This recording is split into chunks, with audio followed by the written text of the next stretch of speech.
Shankar Narayanan sir for giving me this opportunity to give a small talk. So I'll just be speaking about something which I feel would be important. So before that, I'd like to give a short introduction about myself. I'm Vignesh. I'm an animal rescuer and vegan activist from Chennai.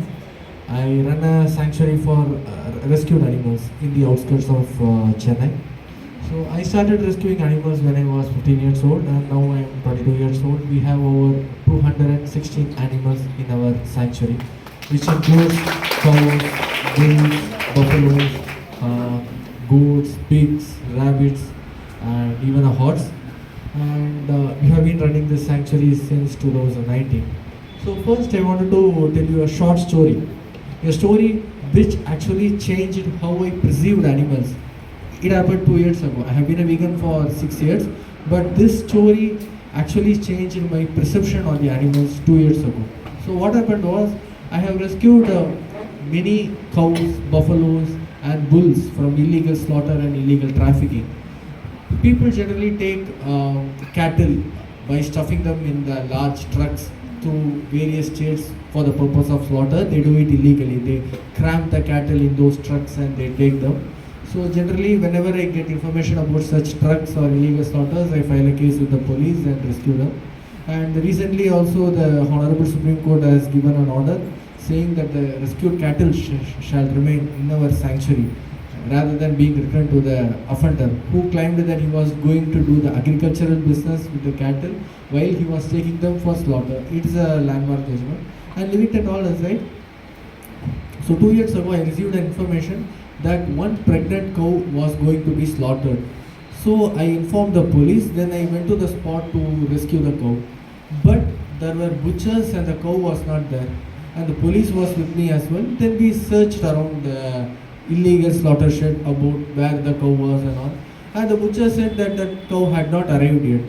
So even after looking there, I thought that either the news that the police were coming here must have reached the butchers and they should have shifted the cow, or the cow had not arrived yet. I was confused, and so then I informed the sub-inspector who was at the spot saying that the cow is not here, sir. We also tried searching. So then we don't have any other option rather than leaving. While we were about to leave, I heard a sound. It was a sound of a cow screaming. The cow was moving and continuously screaming. Then we knew for sure that the cow must be somewhere within the place. Then we went again and searched all the places. Then behind the slaughter shed, there was like a secluded area with lot of bushes and everything. So these butchers had hid the cow inside a pit to make sure that we don't see the cow.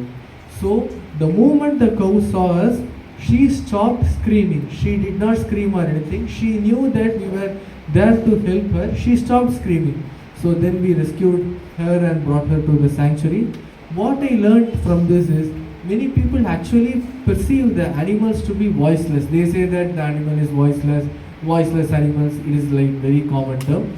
But that day I realized that animals are not voiceless. And animals do have one of the most passionate voices. It is just that we don't understand their language. And when we spend some time with the animals, we will know that the animals have one of the most passionate voices, and their love can cross the boundaries of any human language. So that day I realized that the animals are not voiceless. And when I started doing more cattle rescues, I realized the connection between the dairy industry and the beef industry. So many people, when I ask people to go vegan, they are like, no, we are just vegetarians and we don't eat meat, we don't cause any damage or any cruelty to the animals by consuming dairy. I started realizing that it is wrong, and it pushed me to do vegan activism even more, because cattle are taken in such a horrible manner in trucks to the slaughterhouses. They are cramped in a small truck. 40 or 50 cattle would be cramped. Green chili would be rubbed on their eyes and their private parts. They would endure so much horrible cruelty till they go to the slaughterhouse. Even after they go to the slaughterhouse, they will be hit on their head with a hammer or slit, or their throats will be slit. It pushed me to do vegan activism even more, and I am actually trying to create more videos about about why we should be vegan and why we should not consume animal products on Facebook and Instagram.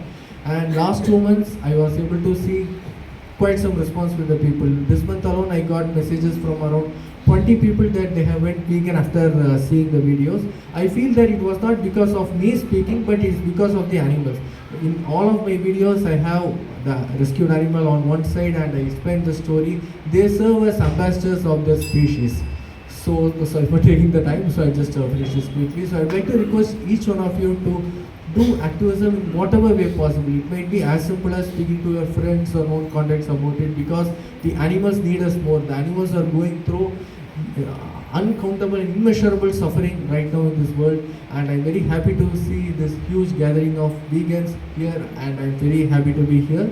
And also I wanted to conduct a session on animal laws and how we can help animals using the laws and how we can rescue them. And since we are short of time, if you want to learn about the animal laws or about animal rescues or sanctuary, you can always contact me and I'll be more than happy to explain. Thank you.